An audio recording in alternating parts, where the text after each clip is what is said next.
Assalamualaikum warahmatullahi wabarakatuh.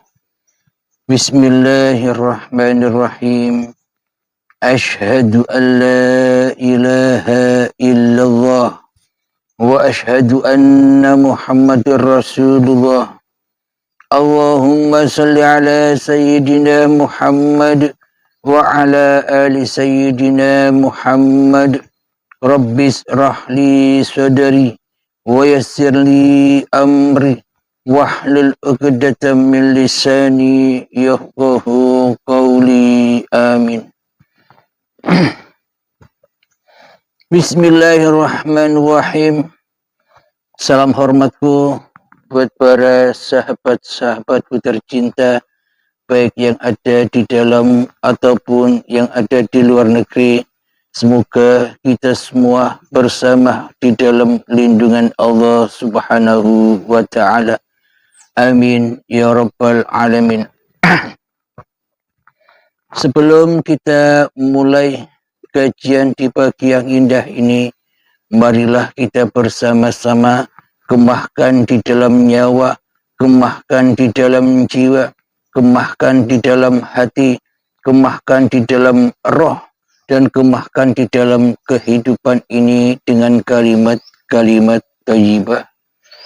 Subhanallah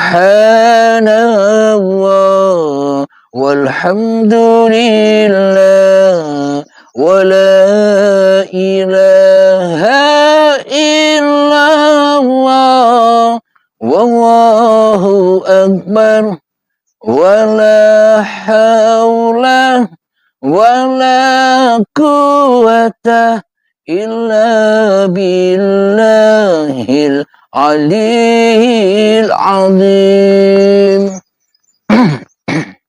Sadaqallahul azim. Pada pagi yang indah ini, kajian dengan judul Sesungguhnya Manusia Itu Tak Ada. Bismillahirrahmanirrahim.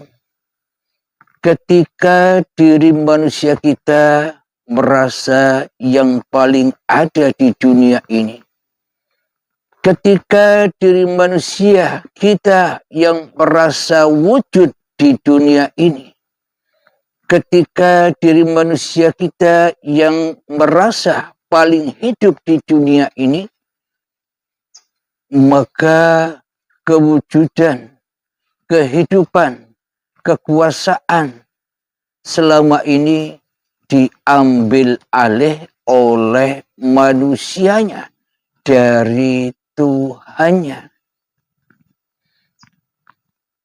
Bila sifat-sifat Tuhan diambil oleh manusia, maka selamanya manusia akan menjadi Tuhan bagi dirinya sendiri-sendiri.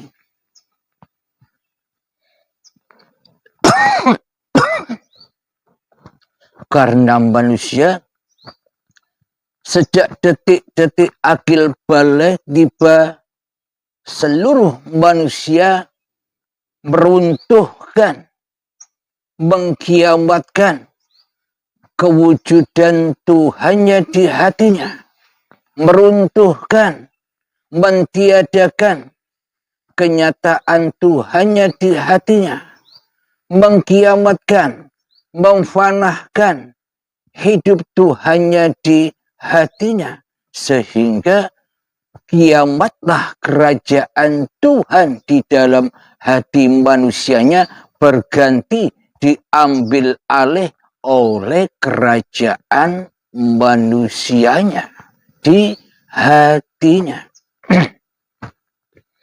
Seolah-olah hanya kitalah yang ada di dunia ini. Seolah-olah hanya makhluk-makhluklah yang berkuasa di dunia ini. Kita lupa dari mana kita berasal. Kita lupa dari mana kita diciptakan. Kita lupa dari siapa kita diwujudkan. Kita lupa selama ini kita bersama hidupnya siapa di dalam penciptaan dan di dalam kewujudan diri manusia kita di dunia ini selama ini. Kita sudah lama lupa dengan asal-usul kita ada. Selama ini kita sudah lama lupa dengan sejarah penciptaan diri manusia kita. Kita lupa dengan penciptaan badan-badan kita yang dari tanah. Kemudian dilengkapilah di dalam tubuh kita ini dengan berbagai macam peralatan atau jeroan-jeroan yang mana untuk melengkapi kehidupan badan manusia kita selama ini. Seumpama logikanya, bila hidup ini hidup manusianya, maka ketika saat penciptaan dari tanah sampai menjadi bayi, sampai akil balik, tentunya kita ingat semua peristiwa-peristiwa di dalam perjalanan itu.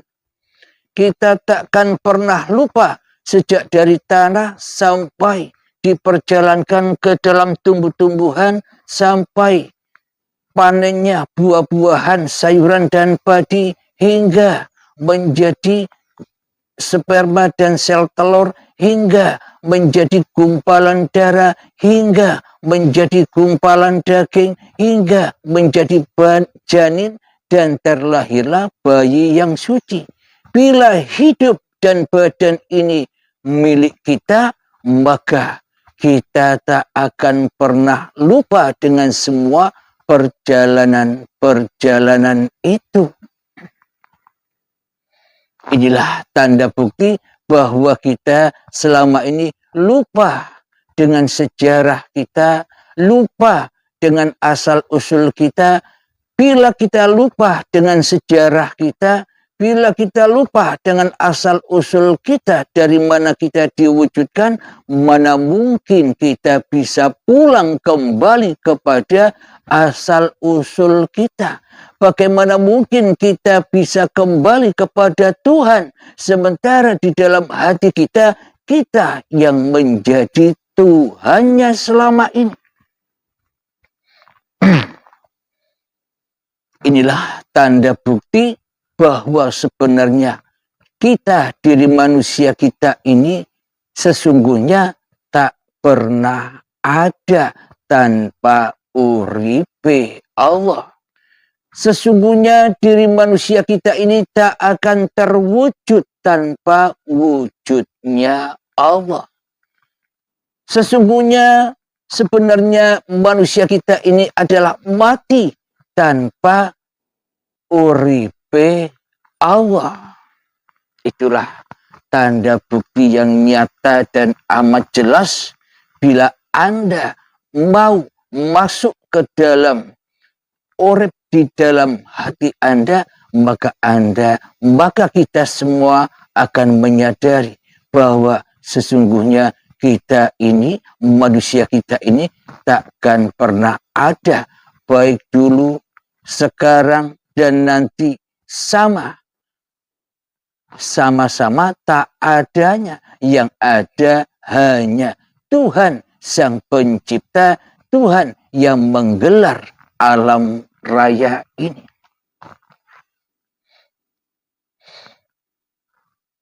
Manusia kita selama ini merasa diri kita lah yang paling wujud di alam semesta ini daripada yang lainnya. Padahal sesungguhnya tanpa uripe Allah, kita takkan pernah bisa menyebut diri kita bahwa diri kita adalah makhluk. Tanpa uripe Allah, maka diri kita takkan pernah bisa menyebut atau takkan pernah makrifat atau takkan pernah tahu bahwa diri kita ini adalah makhluk yang bernama manusia. Apalagi kita tahu nama kita. Apalagi kita tahu semua apa yang kita lakukan. Pada diri kita sendiri saja kita tidak tahu sejatinya. Siapakah yang paling tahu? Siapakah yang paling menyaksikan bahwa diri kita ini adalah makhluk yang bernama manusia? Yang paling tahu, yang paling ma'rifat, yang paling jelas penyaksiannya bahwa diri kita ini adalah makhluk yang bernama manusia. Dialah hidup yang menghidupi manusia. Dialah uripe Allah. Karena kita selama ini telah terbelenggu oleh kemanusiaan kita. Terbelenggu oleh kemakhlukan kita. Seolah-olah ada makhluk, ada khalik. Seolah-olah ada hidupnya makhluk, ada hidupnya khalik. Selama prasangka dan keyakinan kita ini masih ada dua. Ada makhluk dan khalik. Ada manusia dan Tuhan. Ada hidup yang ada pada manusia dan ada hidup yang ada pada Tuhan, maka selamanya manusia akan menjadi Tuhan terus di dalam hatinya, dan Tuhan selamanya tak pernah ada dan tiada goib di dalam hati kita selama ini. Karena kita telah dibelenggu, dibisiki oleh iblis dan setan, bro, ini loh hidupmu, bro, ini loh badanmu.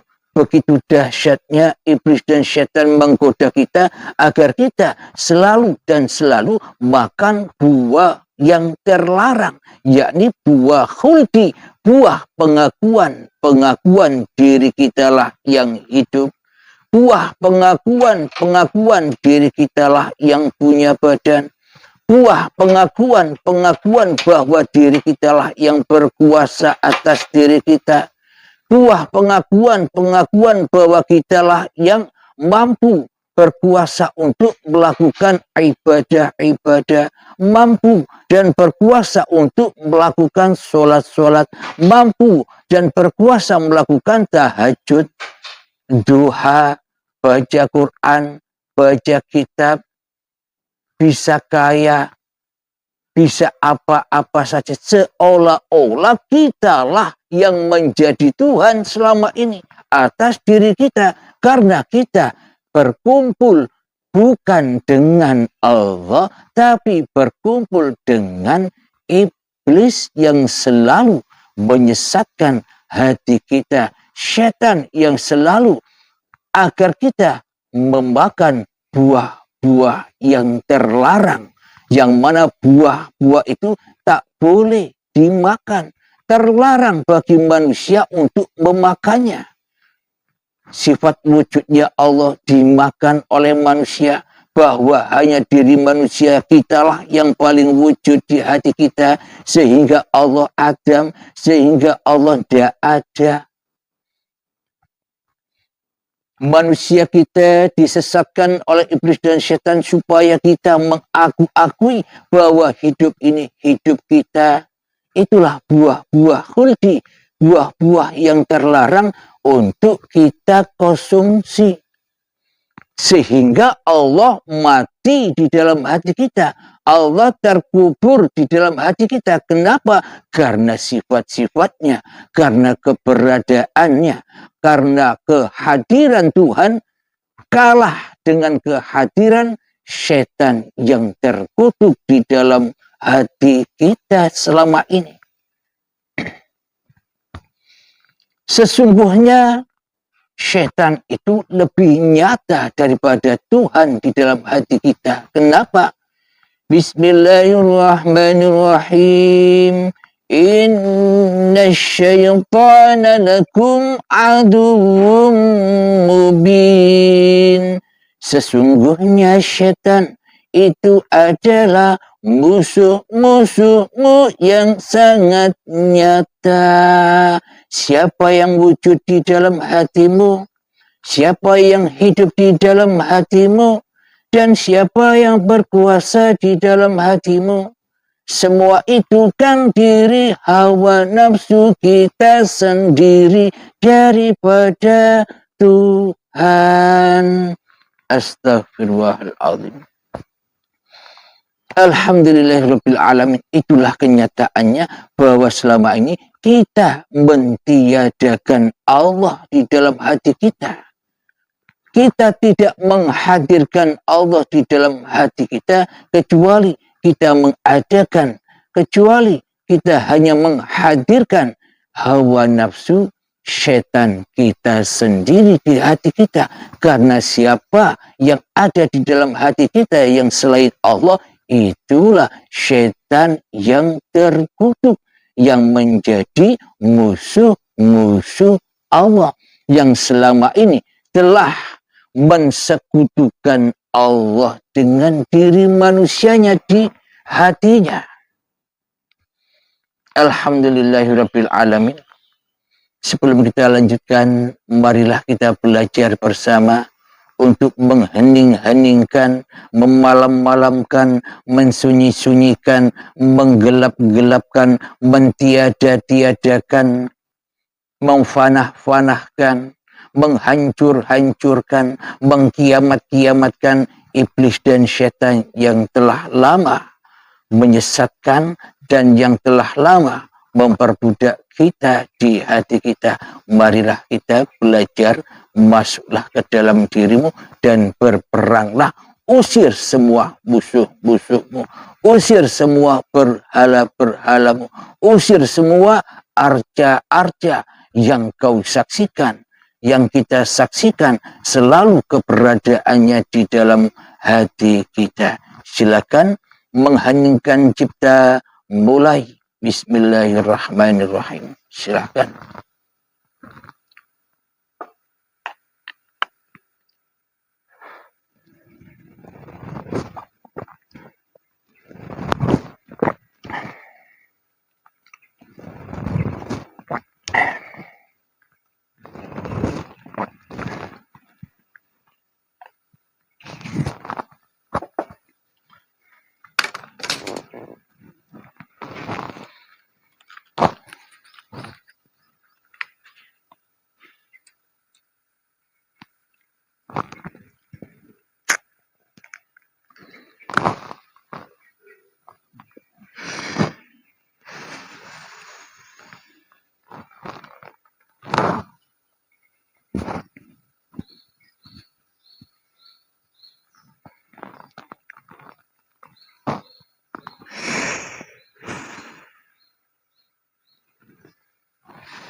Alhamdulillahirabbil alamin.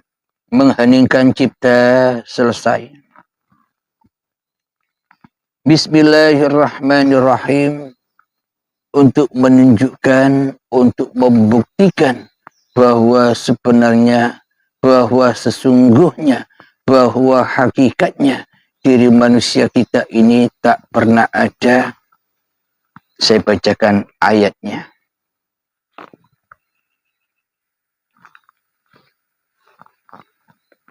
Coba saudara-saudaraku buka juga Al-Qur'annya dan terjemahannya di dalam surat An-Nur.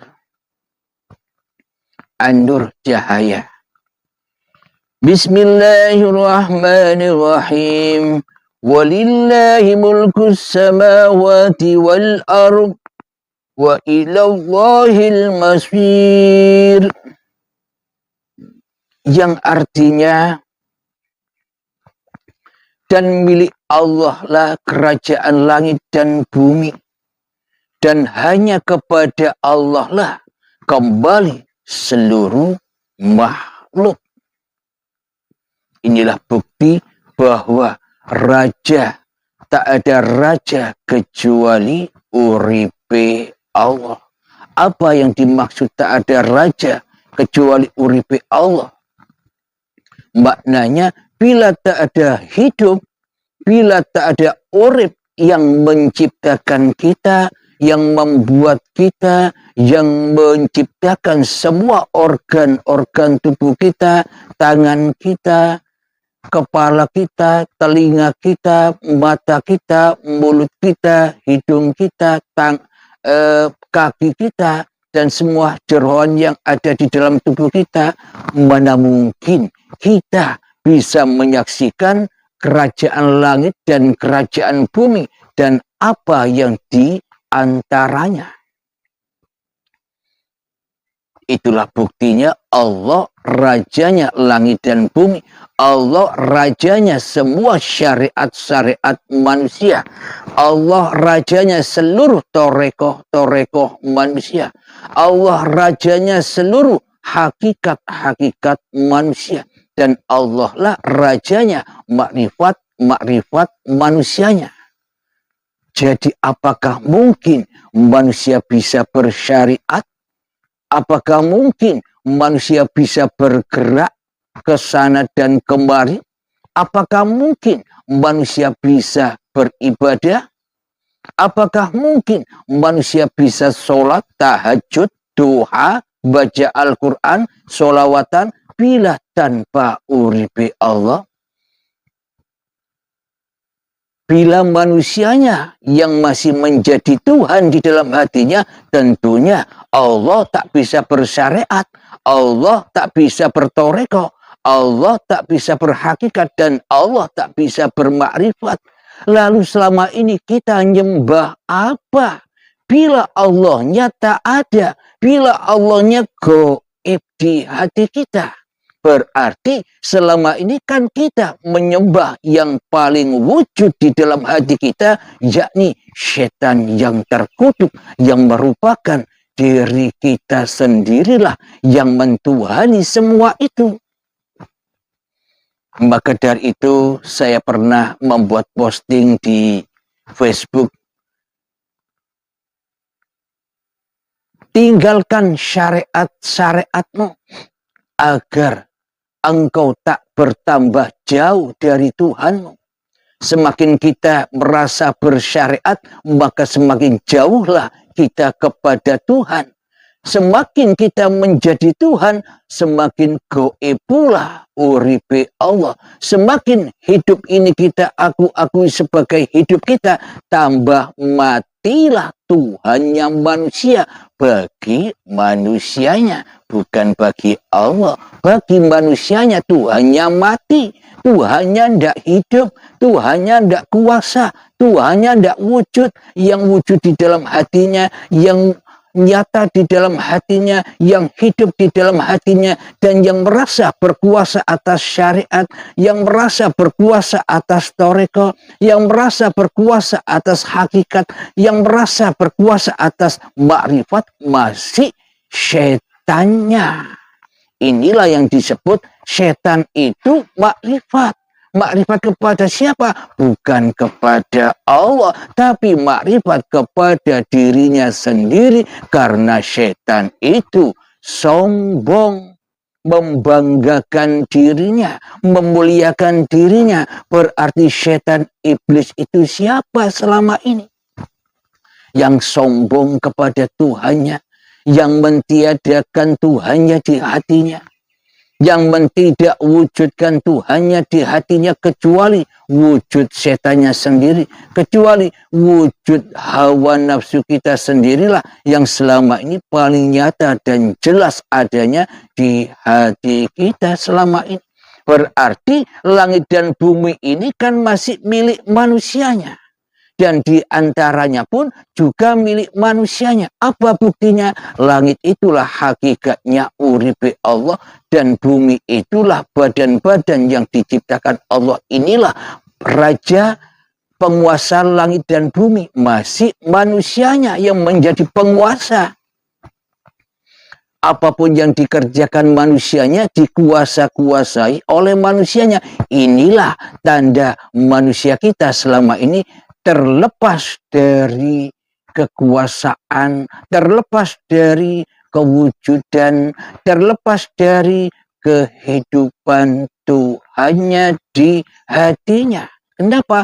Karena manusianya telah menjadi Tuhan. Kenapa? Karena manusianya telah mensekutukan Tuhan di dalam hatinya dengan diri manusianya. Subhanallah, amat sangat jelas ayat-ayat Allah ini bila kita mau menyisir kembali lembah-lembah sejarah diri manusia kita. Apa buktinya bahwa manusia itu tak ada, yang ada hanya Tuhan yang menciptakan manusia? Logikanya begini, seumpama kita berprofesi sebagai pembangun rumah, kontraktor seumpama, kita bisa menunjuk kepada tukang untuk membuat halaman rumah, membuat atap rumah, membuat kamar-kamar tidur, membuat kamar mandi, membuat dapur dan perlengkapan di dalam rumah. Yang berkuasa atas pembuatan itu semua kontraktornya. Apakah kamarnya, apakah dapurnya, apakah teras rumahnya, apakah ruang tamunya ada sendiri.